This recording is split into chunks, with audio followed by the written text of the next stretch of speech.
Support for the Leadoff on WGLT and WGLT.org comes from the Central Illinois Regional Airport, where Florida beaches are one flight away.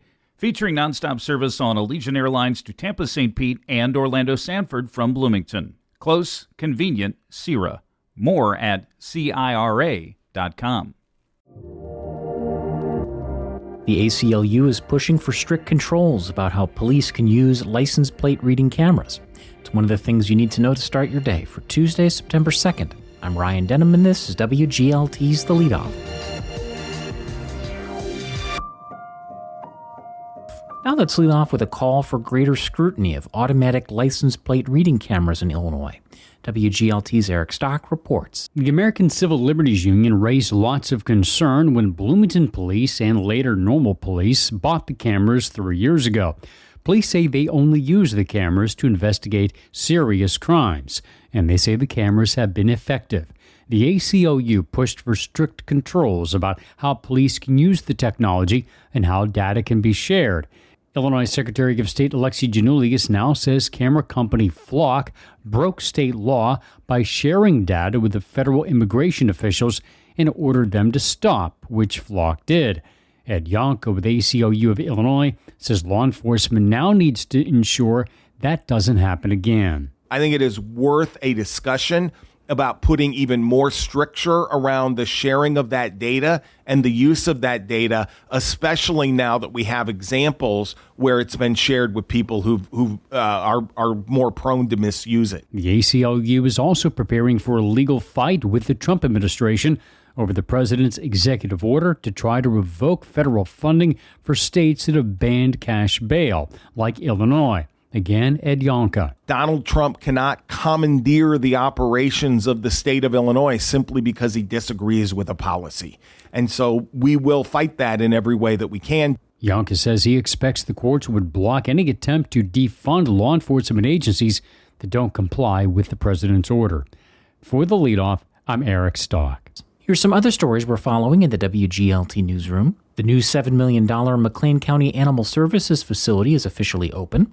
That new facility just south of Bloomington doubles the amount of available space, plus adds new areas like a meet and greet room. The Civil Air Patrol is looking for new recruits here in McLean County. The local squadron is hosting an open house tonight at 6:30 for those ages 12 to 18 with an interest in aviation or aerospace. And a new food truck is coming to Bloomington Normal, seeking to share flavors from across the African continent. Maison P&J plans to begin serving in late September. The rotating menu will include Congolese, Moroccan, and Senegalese dishes to start. You can find more on these stories at WGLT.org.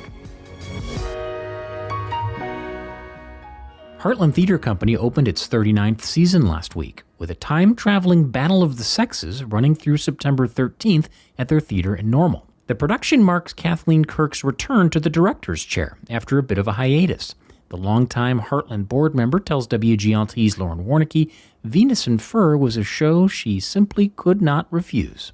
Venus and Fur is a play that I've been in love with since I first read it, and apparently I proposed it in the past, and this year someone else brought it forward to the play selection committee, and I was thrilled, We didn't pick it. Did you know that part? I didn't know that part, no. We just all loved it. We had another play set up for the fall, and we couldn't get the rights.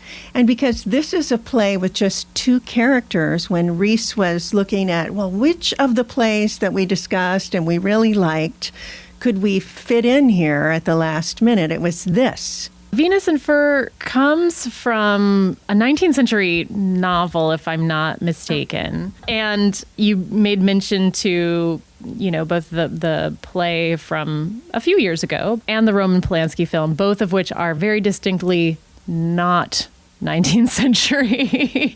It's a very different tone, right, than you would imagine from a 19th century novel. I like to think of it as an outrageous comedy for grown-ups about the eternal battle of the sexes. A director, playwright, he's adapted this novel. He's been auditioning all day. He hasn't found the perfect actress for the part. And in walks Vanda, an actress auditioning for the role of Vanda. Quite a coincidence. you say it's a kind of a raunchy comedy, but is there anything bigger to take away from it? Oh, yeah. I think there's a lot bigger to take away.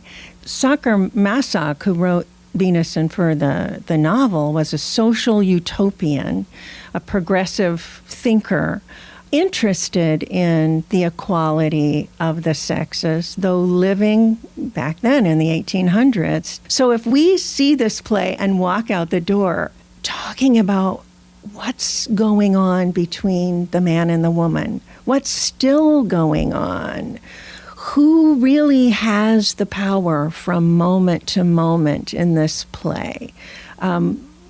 If an actor walks in the door, the director has the power. In a patriarchy, the man has the socioeconomic power. But this woman is doing some very interesting things, and we are in the 21st century when this audition is taking place and when we're watching this play. So I think it's a play for our times. You brought up Blake Stubbs, your assistant director, who also very much was drawn to this play. And I can't help but ask, if it matters that it's being directed by a woman, but there is perhaps this dynamic between the sexes as the two of you navigate the directorial process. And so were there areas of disagreement or difference of perspectives within your directorial team? No. What we found, I think, was we agreed. And that's a wonderful thing about the play. I think probably the original novelist and David Ives, the playwright, was hoping that there could be an equality between man and woman achieved in the playing of this play. And I hope we do see that, but we continue to ask questions about that. Venus and Fur runs through September 13th at Heartland Theater in Normal. Director Kathleen Kirk spoke with WGLT's Lauren Warnicki. Support for arts and culture coverage on WGLT comes from PNC Financial Services. PNC is committed to supporting local arts and culture events in the communities they serve.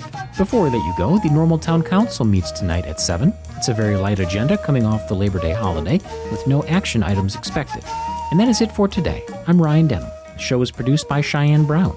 You can subscribe to the Leadoff on the NPR app or wherever you get your podcasts.